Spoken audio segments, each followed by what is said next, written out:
বৃন্দাবন কোথায় জানে? যেথায় হয় সাধুগুরু বৈষ্ণবের আগমন, যেথায় হয় হরি নাম সংকীর্তন, সেইটাই তো মধুময় শ্রী বৃন্দাবন। তোমরা বুঝতে পারলাম বৃন্দাবন কোথায়? তো আমরা সকলে মিলে বৃন্দাবন যাবো তো? যাবেন মা? বৃন্দাবন যাবে?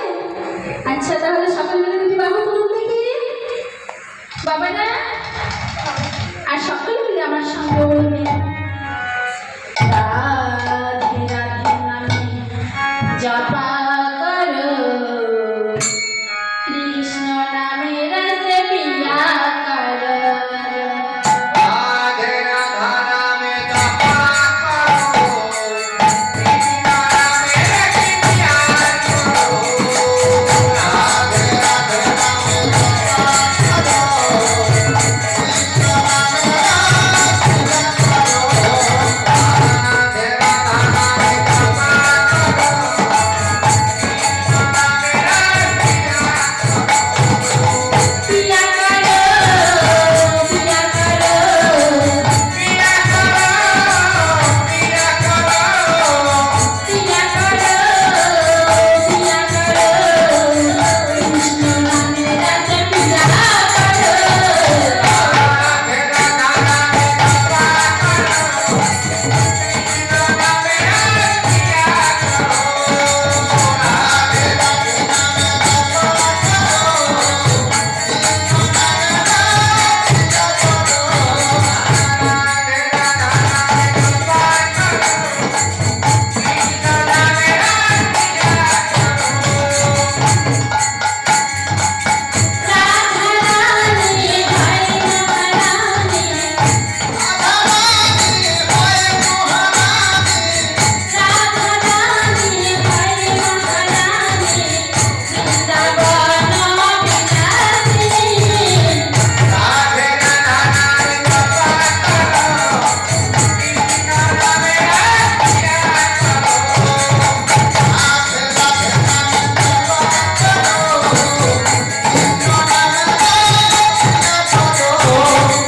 রাধে রাধে নামে জপা করো, কৃষ্ণ নামে রাধে পিয়া করো। রাধে রাধে নাম জপা করো, কৃষ্ণ নামে রাধে পিয়া করো। রাধে রাধা নামে জপা করো, কৃষ্ণ নামে রাধে পিয়া করো। পিয়া করো, পিয়া করো, পিয়া করো, পিয়া করো।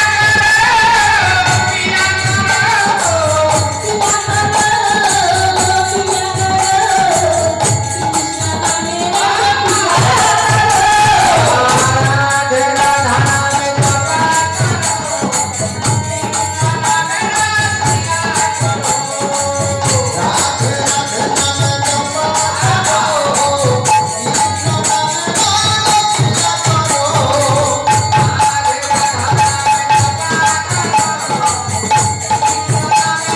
পিয়া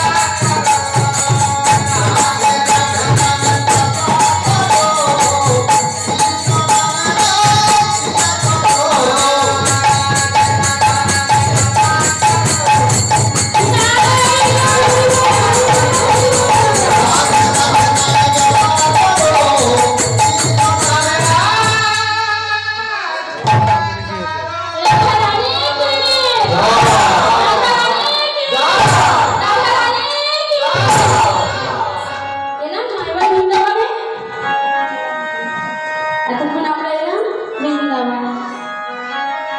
তো আমাদের বৃন্দাবনের বিষয় হচ্ছে শ্রীগোবিন্দের নৌকা বিলাস। তাই প্রাণগোবিন্দই আমার নৌকা বিলাস কেন করেছিল সেটাই আজ আমরা আস্বাদন করিব। প্রাণগোবিন্দই আমার যখন দৈবকীর অষ্টম গর্ভে জন্মগ্রহণ করেছিলেন, দৈবকীর মাগো 7টি কন্যা সন্তান হয়েছিল। সেই কন্যাকে শিলার উপরে আছাড় দিয়া মেরে দিয়েছিল কংস রাজা।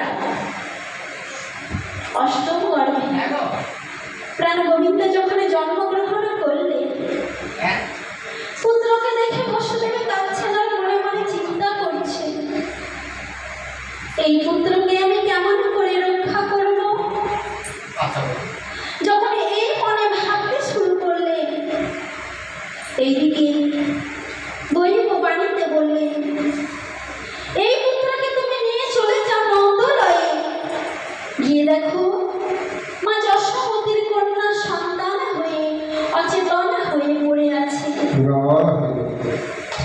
শুনে বসুদেব একটি ডালের মধ্যে নিয়ে চলে যাচ্ছেন নন্দলয়ে। আর এদিকে শিলাবৃষ্টি পরিশ্রম হচ্ছে। যত পাহারাদারে ছিল যে যেখানে ছিল সেখানেই নিদ্রা যাচ্ছে। বসুদেব কিছু দূরে গিয়ে দেখছেন সামনে একটি নদী।